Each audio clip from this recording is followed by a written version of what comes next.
Olá, boa tarde.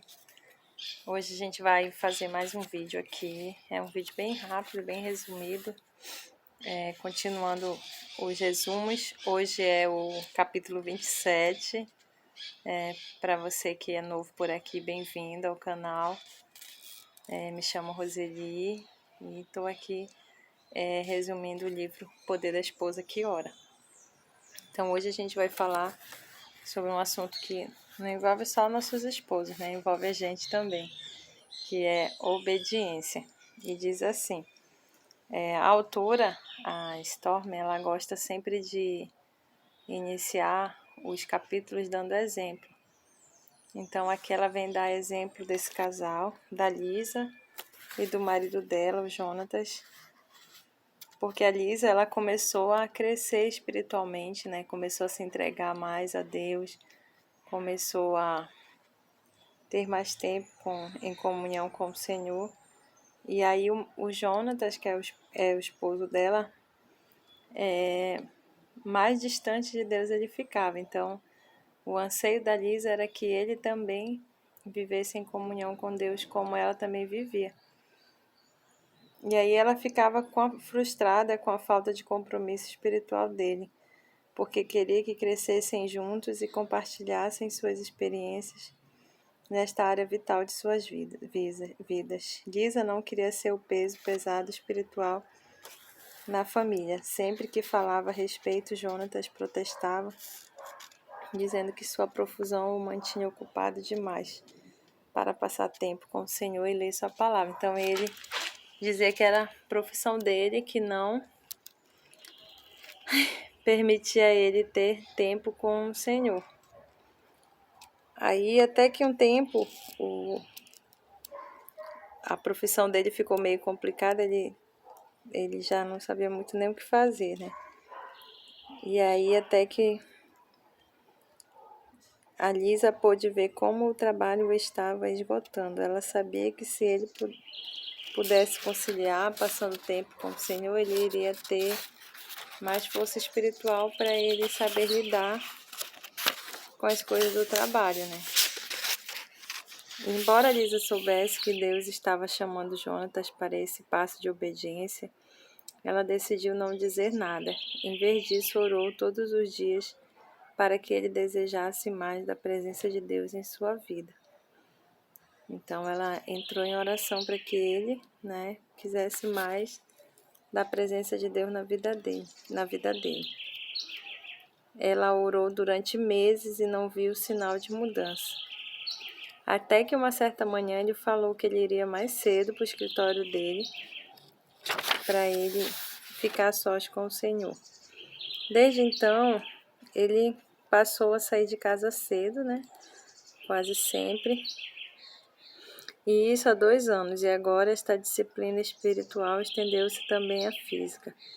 Ele está se exercitando, comendo bem, perdendo o excesso de peso e ganhando novas energias. Então, a transformação que ele recebeu não foi só espiritual, Ele também veio para as outras áreas. Ele era displicente com o peso dele, não se cuidava muito, comia muitas besteiras, e aí o espiritual dele também mostrou que ele precisava cuidar do físico. E aí ela fala que se você observar que seu marido está andando claramente por um caminho errado, deve dizer alguma coisa. O que deve dizer e qual a hora certa para fazê-lo? Então, às vezes você pode estar observando algo que teu esposo está fazendo, ou a tua esposa. Mas antes de você dizer a eles, ela dá um conselho aqui a Storm. Ela diz que é melhor você levar para Deus. E aí Deus, ele vai te direcionar.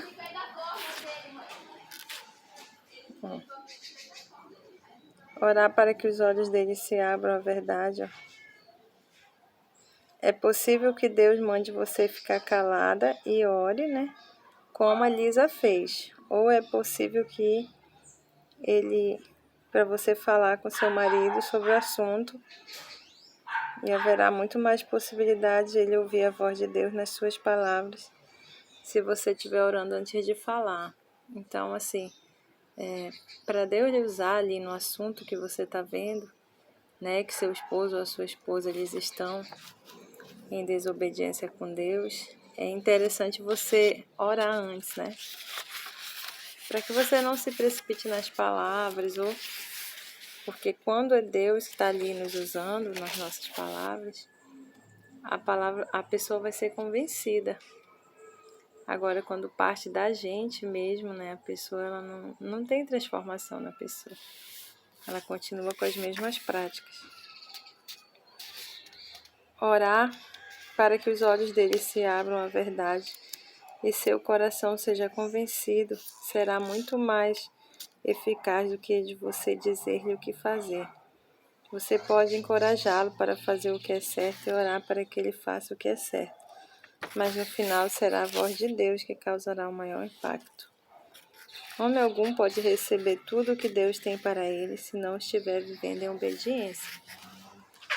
Então, às vezes, você pode estar olhando e vendo que o seu esposo ou a sua esposa está frustrado em algumas coisas, né, na área da vida. E pode ser que esteja acontecendo que ele esteja em desobediência. Jesus, que nunca fez rodeios, disse: se queres, porém, entrar na vida, guarda os mandamentos. Ele sabia que nada daria a um homem mais paz e confiança do que saber que ele está fazendo o que Deus quer que faça. A palavra de Deus promete que se seu marido for obediente aos caminhos do Senhor, encontrará misericórdia, paz, felicidade, fartura, bênçãos e vida. A desobediência resulta em graves consequências e em orações não respondidas. Provérbios 28:9. Então, a desobediência, a pessoa vai orar, mas se ela está em desobediência, a oração dela não é respondida, porque cria-se essa barreira, né? Andar em obediência não significa apenas seguir os mandamentos, né? Mas também você tem que seguir os mandamentos, mas também atender às instruções específicas de Deus. Por exemplo, se Deus instruiu o seu marido para descansar e ele não o fizer, isso é desobediência. Então, assim, um exemplo, a esposa ou o esposo que trabalha, e Deus está ordenando para tirar um tempo de descanso, né? E a pessoa não obedece, ela está em desobediência. Se ele mandou que parasse de fazer um certo tipo de trabalho e ele continuou fazendo, isso é desobediência. Se ele disse para mudar e ele não mudou, isso também é desobediência. Então, não é só guardar mandamentos, né? Tem outras situações de desobediência.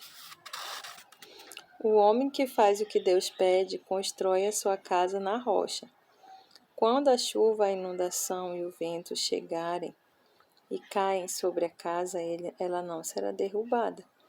Mateus 7, 24 e 27.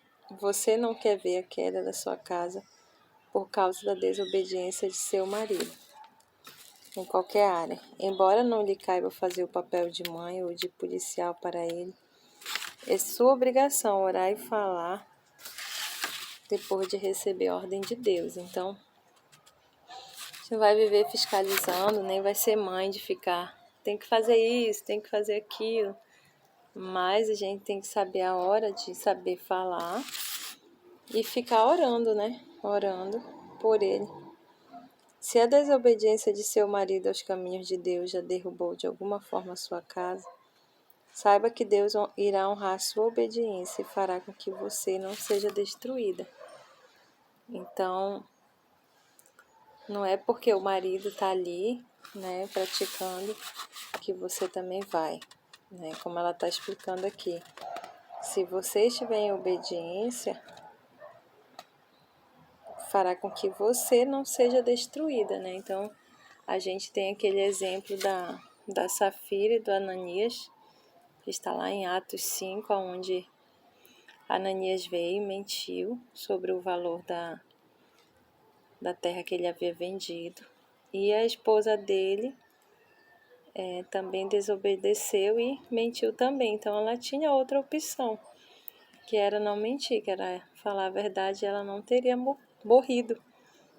Então, existem ocasiões na nossa vida que a gente tem que prestar bem atenção, para a gente não desobedecer junto com os nossos maridos, porque a salvação é individual e tem certas consequências que também são, que você não vai pagar pela desobediência do seu esposo ou da sua esposa. Como ela está falando aqui, ó. A sua obediência fará com que você não seja destruída.